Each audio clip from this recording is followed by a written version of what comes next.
Here we go. Papunta kami ngayon ng Calamba dahil may team building ang grupo kasama yung commanders. Dahil medyo mababa yung biyahe natin, yung mga kordapya natulog na. Sos Maria Jose. Sige lang para makaipon ka ng lakas para mamaya.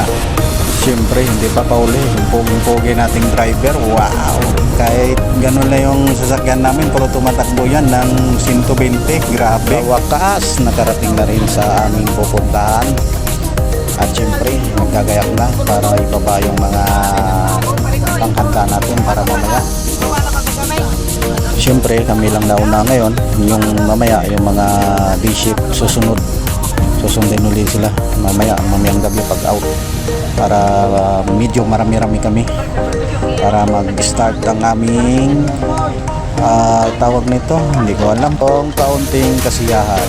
Siyempre relax muna, buboylo muna kasi medyo papalaban tayo mamaya sa lutuan. Medyo marami-rami kasi yung aming lutuin para mamayang gabi para okay para pagdating ng mga visit mamaya kakain na lang.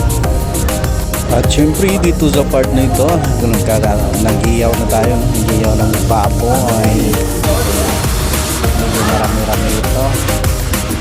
Kaya marami na yung buso, grabe. Kapartner ko pala dyan si paring Nicole taga si paring Didulo. So nilipat nga namin yung aming iyawan kasi sobrang usok daw sa loob, hindi raw makaluto ng maayos yung mga nagluluto dun sa loob kasi sobrang usok. Grabe. So si paring Nicole nga tumatakbo na, nasunog na raw kasi umaapoy na. Sabi na paring Didulo, ayusin mo yung pagluto mo, nasusunog na yung iniyaw natin, baka mamaya hindi na makain yan kasi sunog na. So dumako naman tayo sa kabilang table kasi parang nakita ko napapakuratsa ni si paring Nicole dito eh.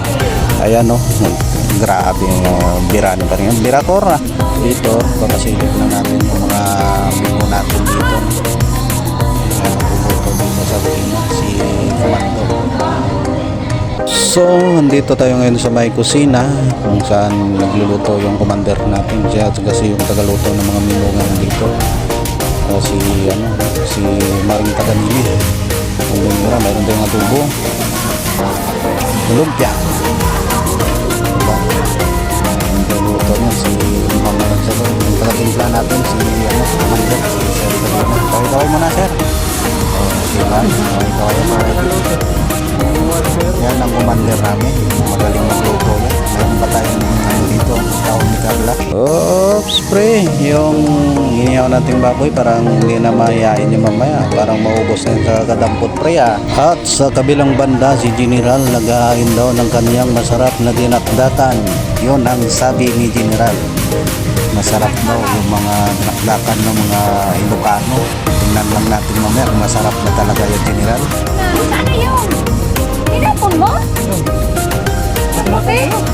Kaya ka talaga eh. Nahirapan na ako. Yan, mapagalitan ka tuloy dahil pag-alamiro ka, pero okay lang yan.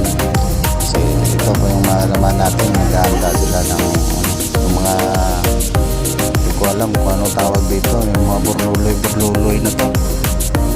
Busy sila dito sa pagkakabit ng balon.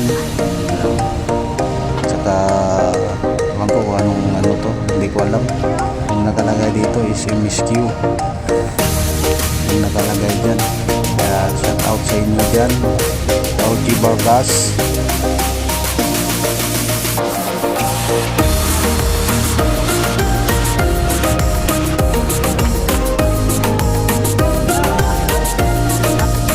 Ito pala yung nakasulat kanina, Angel Party. Ayan pala yung nakasulat, hindi ko alam pasensya ng mga bulsing. Dahil tapos na ang paghahanda.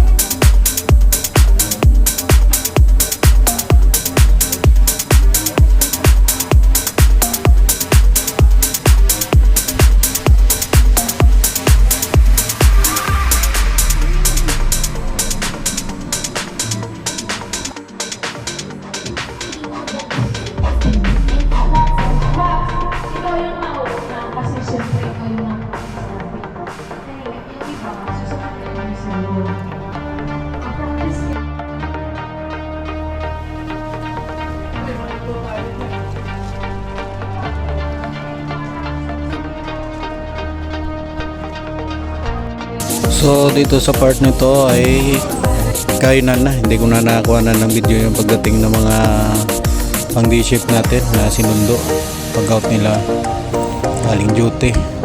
Kaya ito talaga abutan ko, kumakain na, nakatulog ako sa sobrang antok. Kaya kainan muna, samahan muna kami sa kainan. Guys, samahan yung part ko ng video na to. So,